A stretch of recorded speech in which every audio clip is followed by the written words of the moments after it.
Assalamualaikum warahmatullahi wabarakatuh. Waalaikumsalam warahmatullahi wabarakatuh. Selamat sore. Selamat sore. Apa kabarnya hari ini? Alhamdulillah, luar biasa. Allahu Akbar. Baiklah, langsung saja sebelum kita mulai materi pada sore hari ini, marilah kita berdoa terlebih dahulu dengan membaca lafal basmalah. Bismillahirrahmanirrahim. Baiklah, sebelumnya materi hari ini, kemarin pertemuan minggu kemarin kita materi tentang apa? Ada yang ingat? Psikologi komunikasi, Pak. Oh, psikologi komunikasi ya. Baik. Sekarang jadi psikologi komunikasi ya pada minggu kemarin itu Mas Iis. Sekarang kita akan membahas tentang psikologi pendidikan. Di mana di sini subtemanya adalah memahami jiwa di balik pembelajaran. Baik itu secara pikiran, perilaku dan proses belajar. Next. Nah, apa itu psikologi pendidikan? Nah, di sini psikologi pendidikan adalah cabang ilmu psikologi yang didalami secara ilmiah bagaimana manusia belajar, bagaimana pengajaran berlangsung secara efektif, dan apa karakteristik unik setiap peserta didik. Nah, jadi psikologi pendidikan di sini adalah untuk menggali ya potensi-potensi yang ada pada diri mahasiswa agar dapat berkembang. Kemudian tujuan utamanya adalah agar proses pembelajaran tersebut itu bisa lebih bermakna, kemudian terstruktur dan optimal bagi semua siswa. Jadi kita sebagai pendidik harus bisa mengoptimalkan secara struktural dan selanjutnya ini hakikat pendidikan adalah memanusiakan manusia.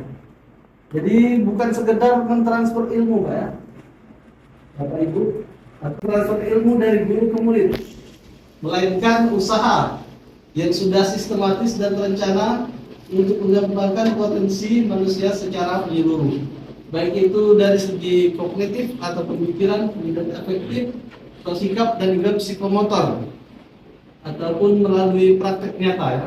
Nah, sini kognitif adalah mengembangkan kemampuan berpikir ataupun menganalisis dan memecahkan suatu masalah.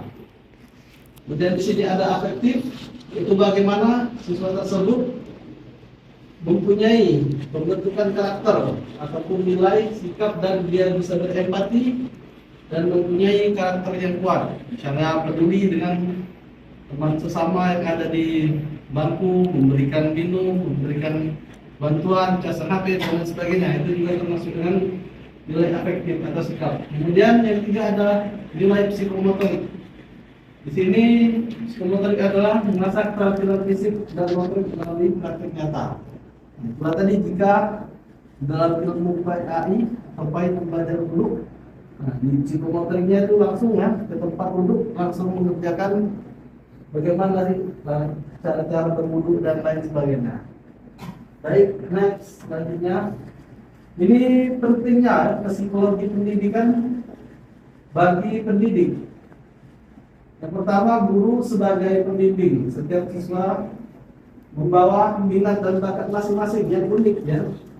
Karena setiap individu yang lain itu pasti berbeda satu dengan yang lainnya, itulah disebut dengan unik. Jadi guru membekali perbedaan ini dengan respon dengan pendekatan yang harus tepat.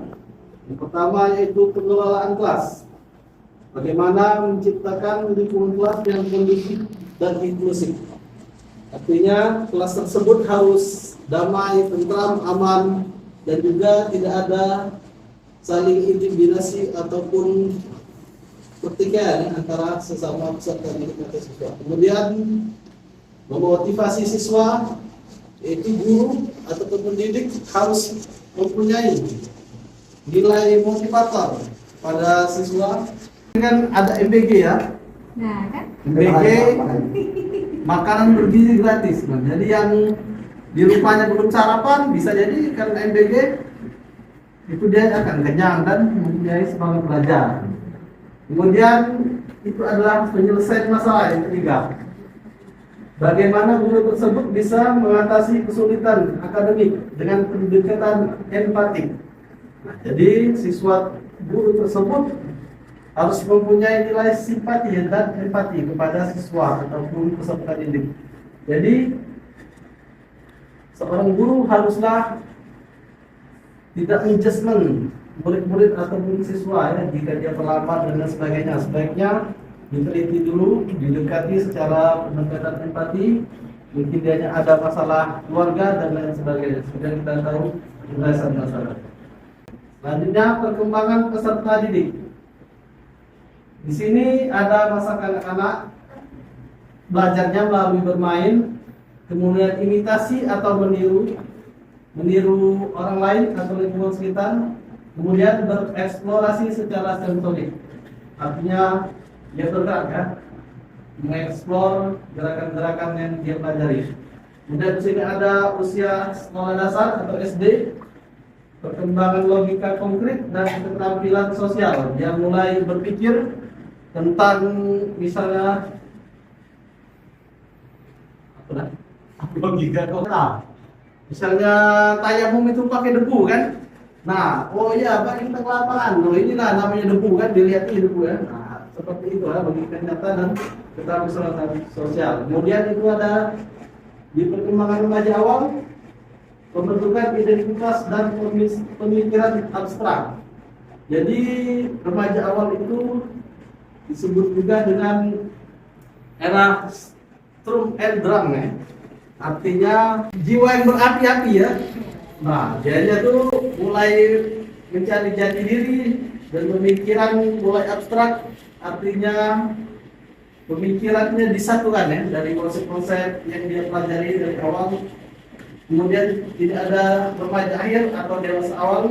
Dia mulai mempunyai pribadi secara kemandirian, kemudian bisa merencanakan masa depan dan mempunyai nilai diri. Nah, jadi di sini ada beberapa metode atau strategi pengajaran. Yang pertama, metode bercerita, ideal untuk pelajaran sejarah dan nilai moral membangun koneksi emosional. Jadi memang kalau pelajaran sejarah ataupun pelajaran sosiologi, nah itu harus metode bercerita. Kemudian eksperimen atau praktek, ini untuk sains, IPA, biologi dan lain-lain. Kemudian ini ada diskusi kelompok. Nah ini untuk berpikir kritis dan keterampilan berkolaborasi ada 3: bercerita, eksperimen dan diskusi kelompok. Nah jadi penilaian ini harusnya dimulai dari awal ya, bukan hanya saja melalui ujian UAS ataupun MIT. Nah, dari awal itu sudah melakukan penilaian secara holistik atau menyeluruh. Kesimpulan terakhir, menuju pendidikan bermakna, psikologi pendidikan adalah kompas ataupun arah bagi pendidik untuk menciptakan secara pintar, secara akademis, tapi juga memahami jiwa dan juga sosial. Memahami jiwa siswa, setiap anak memiliki dunia psikologis yang berbeda. Jadilah pembimbing atau pengajar, mentor yang menginspirasi. Kemudian ciptakan dampak pendidikan yang memahami jiwa yang akan melahirkan generasi unggul. Baiklah, tepuk tangan untuk kita semua. Dari materi yang saya sampaikan tadi, mungkin ada pertanyaan, saya persilakan satu saja berhubung waktu sudah sore. Saya mau izin bertanya, kenapa Bapak ini di strategi pembelajaran yang efektif. Jadi bagaimana sih Pak strategi pembelajaran yang efektif itu untuk anak-anak yang kategori hiperaktif Pak? Supaya dia tetap dapat pembelajaran, namun hiperaktifnya tadi itu bisa teralihkan dengan belajar yang baik.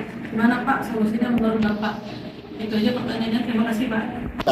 Baik, terima kasih kepada Mbak Nisa atas pertanyaannya. Kalau dalam ilmu psikologi itu anak tersebut bisa juga disebut dengan ADHD ya. Nah, jadi anak tersebut memiliki kemampuan ataupun keaktifan yang berlebih daripada anak-anak yang lain. Jadi bagaimana pendekatan pengajaran terhadap siswa tersebut? Yang pertama kita menggunakan pendekatan secara variatif ya, baik itu dengan metode ceramah ataupun bermain, ada juga metode jigsaw ya. Nah di sini jigsaw ini jadi memberikan kebebasan kepada anak tersebut, dia mau belajar sambil main di atas meja ataupun dia sambil berlari-lari ya. Nah jadi tidak usah dimarahi, dibiarkan saja seperti itu. Yang penting dianya masuk dan juga apa-apa yang disampaikan di kelas tadi dia bisa pahami seperti itu dan ada imbalannya. Mungkin seperti itu ya Mbak Dina. Nah, baik, mungkin tidak ada pertanyaan lagi, marilah kita akhiri kuliah kita pada sore hari ini dengan lafal alhamdulillah. Alhamdulillahirabbil alamin. Pada Allah marilah kita mohon ampun. Saya akhiri, billahi taufiq wal hidayah. Wassalamualaikum warahmatullahi wabarakatuh.